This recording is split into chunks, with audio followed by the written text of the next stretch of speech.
Olá, mulher linda, sábia e que edifica o lar. Eu sou Eliane Cristine e estamos lendo o livro Levante-se e Ore, de Sheila Walsh. Esta leitura foi autorizada. Para a aquisição do livro, entre em contato com a editora Thomas Nelson ou com a livraria Família Cristã. Por que é tão difícil orar? Áudio número 8. Pai, eu oro pela amiga que me ouve. Não permita que as distrações e as pequenas raposinhas a afastem do tempo de oração. Ajude a driblar ou eliminar tudo o que a afasta de ti. Eu oro em nome de Jesus. Amém. Distraídas demais. É importante lembrar que temos um inimigo que não quer que oremos. Ele sabe o quanto a oração é eficaz. Por isso está continuamente arquitetando planos para nos tentar a nos esquecermos de orar. Como Gui King escreveu em seu livro Segredos da Oração, ninguém é um crente mais firme no poder da oração que o diabo. Não que ele a pratique, mas ele sofre com ela. Creio que é fácil ficar tão envolvida com os desafios físicos dos nossos dias que nos esquecemos da batalha espiritual muito real que é travada ao nosso redor. Temos um inimigo que odeia a Deus e tudo o que ele ama. Em Cartas de um Diabo a seu Aprendiz, C.S. Lewis descreve poderosamente como Satanás vê a humanidade em comparação com a maneira como Deus a vê. Screwtape, um demônio experiente, escreve a seu sobrinho Wardwood, um demônio principiante: queremos gado que finalmente possa se tornar comida. Na tradução brasileira é Maldonado o nome do demônio. Queremos gado que finalmente possa se tornar comida. Ele quer servos que possam finalmente se tornar filhos e filhas. O nosso inimigo quer nos manter tão distraídas e ocupadas a ponto de nos esquecermos de focar no que realmente importa. Nosso relacionamento com o pai, família, trabalho, amigos e até a igreja. Se não tornarmos cuidado, todas essas coisas podem acabar tirando de nós a alegria de sermos filhas de Deus. Jesus sabia disso. Os escritores dos evangelhos relatam momentos em que Jesus se afastava deliberadamente, não apenas das multidões, mas até de seus amigos, para poder estar a sós com o seu Pai, geralmente por toda a noite. Obviamente, ele ansiava por esse tempo para se restaurar. É claro que nem todos nós somos renovados como Jesus era quando ficamos a sós. Cada um de nós tem uma personalidade única, dada por Deus, que afeta o modo como facilmente somos distraídos pelas circunstâncias, estabelecendo o que nos ajuda a redirecionar o nosso foco e o que não nos ajuda. Por exemplo, Barry acha difícil acreditar que eu posso levar meu laptop, a minha cafeteira favorita, e escrever durante horas por mais barulho que haja ali. Acho isso fácil, porque o barulho não é meu. Se eu não conheço as pessoas que estão correndo de um lado para o outro ao meu redor, posso focar no que estou fazendo. Mas se eu estiver em casa no instante em que um cachorro pula do sofá, fico imediatamente pensando em alguma coisa do tipo: se aquele macaquinho for parar de novo na lareira. Talvez você seja capaz de se concentrar muito bem na sua cozinha, ou enquanto espera na fila do ônibus, ou aguardando o elevador no trabalho. O que importa é encontrar um lugar onde você sabe que pode bloquear outras distrações e desfrutar o seu tempo a sós com o Pai, que anseia por passar tempo com você. Mais importante ainda é comprometer-se a combater a nossa tendência humana de nos distrairmos. Algumas vezes, pego um caderno e escrevo 20 coisas que amo sobre ser uma filha de Deus. Penso no que significa para mim quando Krishna me diz o que ele ama em mim. Então posso simplesmente imaginar que as nossas declarações específicas de amor a Deus são preciosas para Ele.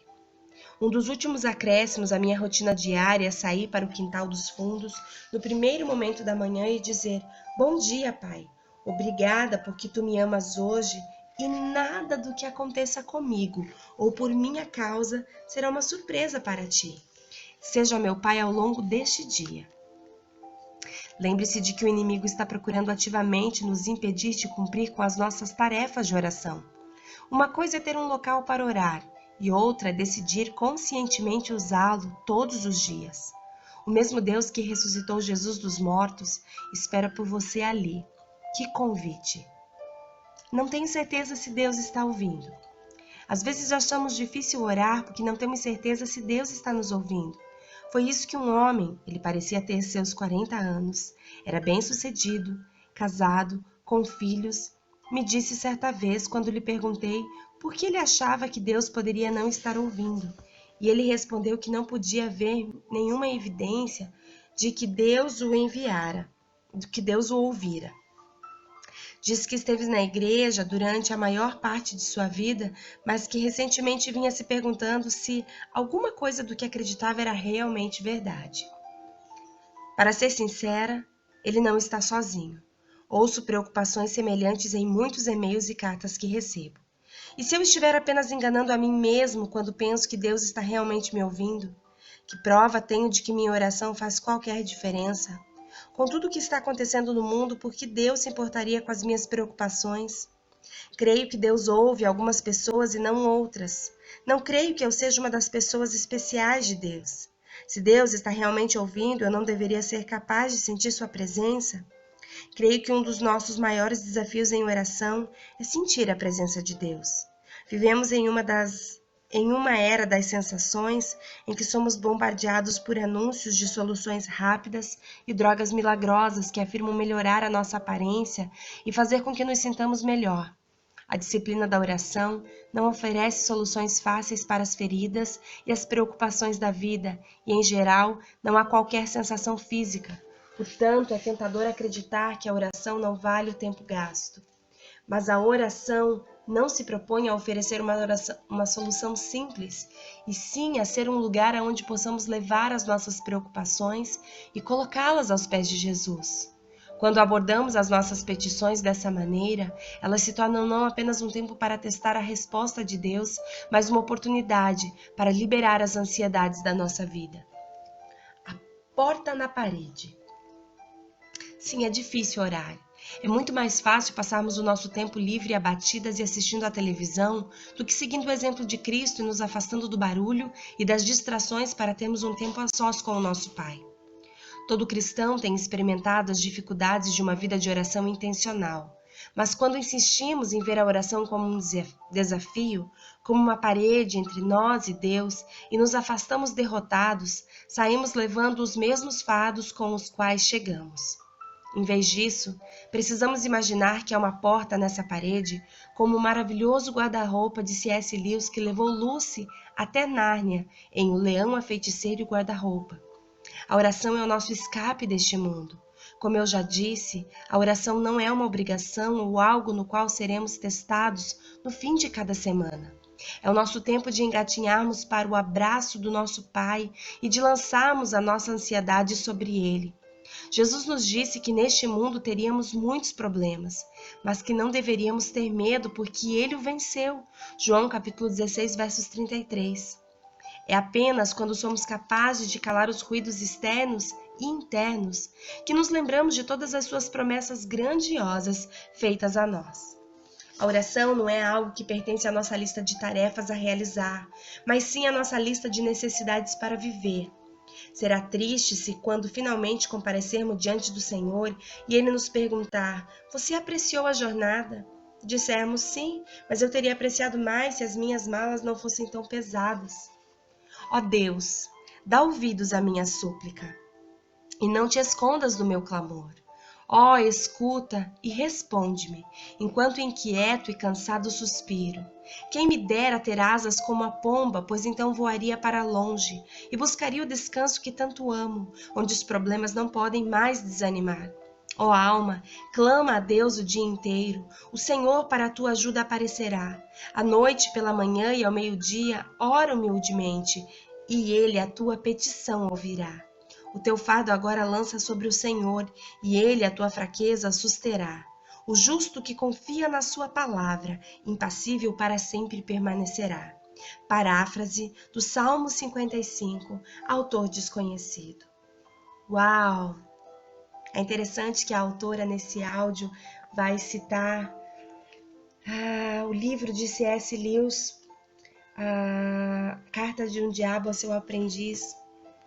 Esse livro ele é extraordinário e ele trata de uma alegoria dizendo de como Satanás, como os demônios arquitetam planos malignos em relação aos seres humanos.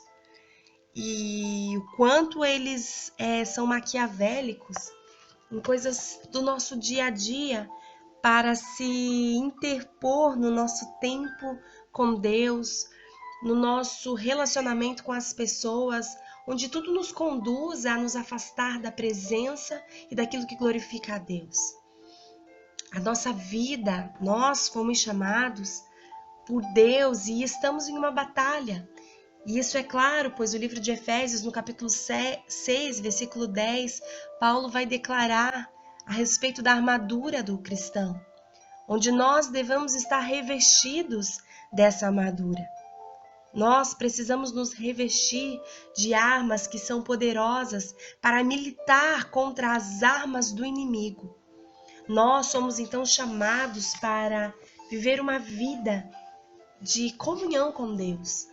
Mas as distrações estão aí para nos afastar deste tempo a sós com Deus. A palavra de Deus vai falar lá no livro de Cantares, no capítulo 2 e no versículo 15, livro de Cânticos, que as raposinhas fazem mal às vinhas. Nós devemos tomar cuidado com as raposinhas, as pequenas raposinhas, as pequenas distrações que vêm roubar o nosso tempo com Deus, que vêm roubar a nossa fé, que vêm roubar aquilo que nós deveríamos o tempo todo trazer à memória, como diz a palavra de Deus, trazer à memória aquilo que nos dá esperança. Aonde está o nosso tesouro, ali está o nosso coração, a palavra de Deus vai nos dizer. E eu te pergunto, quais são as distrações que têm roubado o teu tempo com Deus, que têm roubado a tua fé em Deus, que têm roubado a tua esperança, a tua transparência, o teu diálogo com o Deus que é todo-poderoso?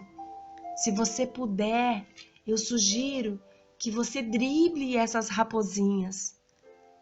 E se não for possível, e se for possível, quero dizer que você as elimine. Existem coisas, por exemplo, que você não vai conseguir eliminar. Por exemplo, você tem que cuidar da sua casa. Mas o tempo em que você despende para cuidar da sua casa pode ser melhor reprogramado se você tirar um tempo para adorar a Deus em oração. Nenhum tempo passado na presença de Deus ele é perdido, muito pelo contrário, ele é multiplicado. E você pode então entender isso de acordo com a meditação das Escrituras, de acordo com o tempo de qualidade com Deus. Eu oro para que você seja despertada nesse tempo e que você elimine ou drible as raposinhas que têm impedido, as distrações que têm roubado o teu tempo com Deus. Um grande beijo e até o nosso próximo áudio.